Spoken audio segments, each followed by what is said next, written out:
And now it's time to move to the next journaling question for anti-anxiety, and it sounds like this. How can this anxious state help push me forward in life?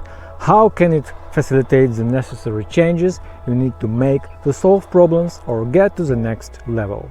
And my answer to this question is this. I think that all the feelings I have are a result of postponing action necessary for my work success. Deep inside, I know what I need to do, but instead I internally sabotage myself.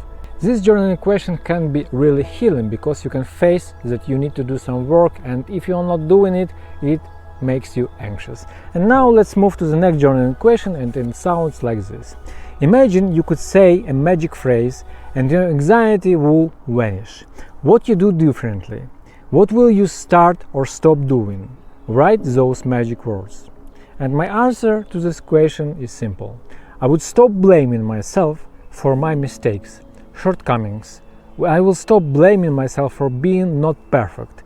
These magic words will remove unnecessary anxiety.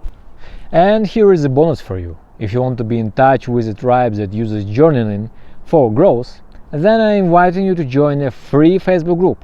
You can discuss journaling for personal development and transformation with your fellow friends. The community is very friendly and helpful. There I post different videos and guides, my thoughts about journaling for personal development, and ideas on how to use journaling to create your dream life. Check the link in the description or type this link mindgives.org/group. I'll see you inside.